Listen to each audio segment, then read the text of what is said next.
네, 4+1 협의체가 패스트트랙 법안에 대한 최종 조율을 마쳤습니다. 협의체의 단일한 도출로 이론상으로는 앞으로 쪼개기 국회를 두세 차례 열면 선거법과 공수처법 등의 처리가 가능해졌는데요.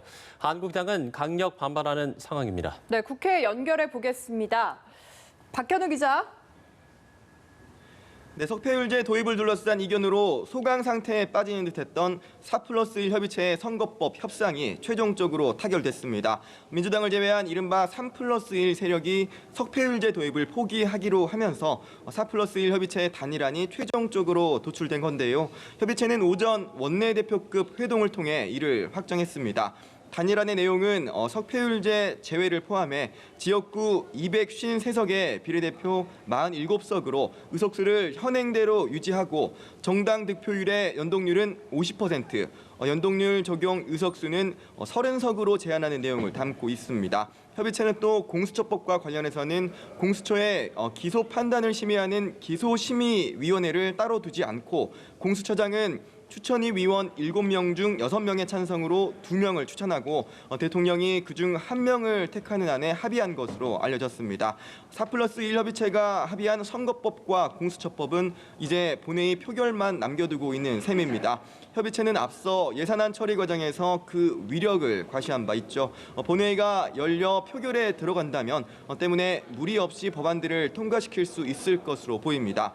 다만 한국당은 협의체의 이 같은 협상 결과에 대해 헌정사상 가장 추한 야합 막장 드라마, 숙주 기생정치 등 표현을 써가며 강하게 비판하는 상황인데요. 황교안 대표는 특히 연동형 비례제 도입 시 비례대표 의석 확보를 노리는 정당들이 100개까지 생겨날 수 있다며 이 경우 선거용지만 1.3m에 달해 국민들이 분별하기 힘든 투표용지가 될 것이라고 주장했습니다. 네, 박 기자 말처럼 한국당이 반발하고 있는 상황인데 본회의 개최와 표결 가능한 겁니까? 네, 민주당은 우선 오늘 오후 중 본회의를 개최한다는 계획입니다. 본회의를 열어 예산 부수 법안을 처리한 뒤 일괄 상정된 선거법과 공수처법 처리 시도에 나선다는 계획인데요. 다만 선거법과 공수처법이 오늘 표결 처리될 가능성은 현재로서는 낮아 보입니다. 우선 본회의를 열면 임시회의 회기를 우선적으로 결정해야 하는데 앞서 한국당은 이에 대해서도 필리버스터를 진행하겠다는 방침을 밝혔었죠.